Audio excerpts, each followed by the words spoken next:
دا خبره به نه کوي، یوازې به منځونه کوي، یوازې به تراویح کوي. ستا چې دا خورلنې واده دي تا د دې تپوس کړی، تا د خور تپوس کړی، تا د مور تپوس کړی.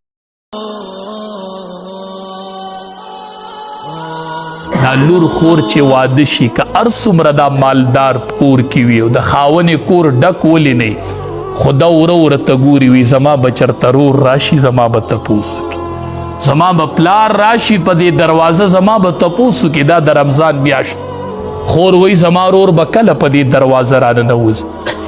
د خاون کور کې به دنیا ساماني، خو چې رورې راشي او یا دا یو اچار ډبه وله راوړي هغه هر څه ته یاد یو هغه د هیر یو هغه د اچار ډبه تاویږي ده، هماله رور راوړې ده، هماله پلار راوړې ده، دا مال رور راوړې، دا زما پلار راوړې. امام الانبیاء چې به بیبي فاطمه رضی الله تعالی عنها رخکاره شوله پا بسید مرحبا مرحبا ای لوري په خیر راغلې، ای لوري په خیر راغلې، ای لوري په خیر راغلې. مونږ د دې غور کړی دی، د دې تورسرو غور مونږ کړی دی، د دې تپوس هم دې روژه کې کړی دی.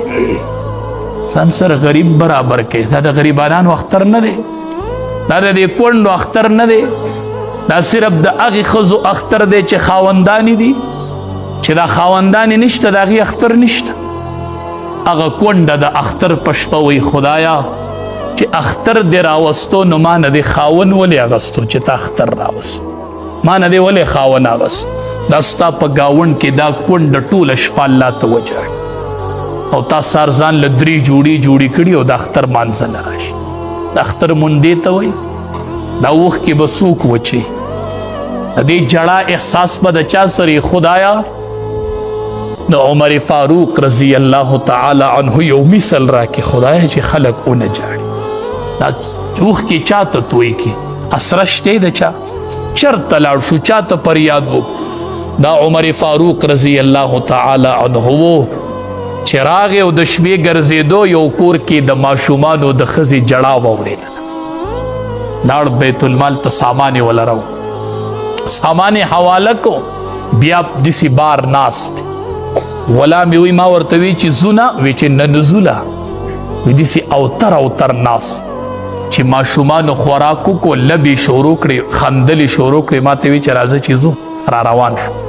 اورته تاسو وختي ولې نه راتله؟ ما ته وی چې ما د دې ماشومانو جړه لیدلې و که قیامت کې رب العالمین وی چې عمره رضی الله تعالی عنه ته خلیفه وی او ستا په دور حکومت کې ماشومانو جړلي و د لوږې د لاس زبوام چې الله هغې پورې ورته ناسم چې د څو پورې هغې ماشومانو خندلي نه والله جړه یې وکړله او الله عمر اله پریښي دي چې وی خندول، عمر اله پریښي دي چې وی خندول.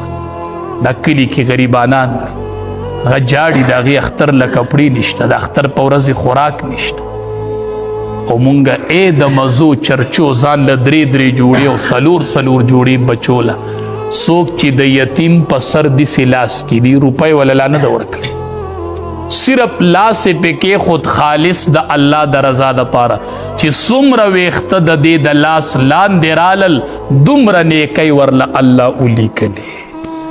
هغه ور به نه کوي، یوازې به منځونه کوي، یوازې به تراویح کوي. ستا چې دا خورلنې واده دي تا د دې تپوس کړی، تا د خور تپوس کړی، تا د مور تپوس کړی، تا د رور تپوس کړی، تا د رشتہ دار تپوس کړی دی.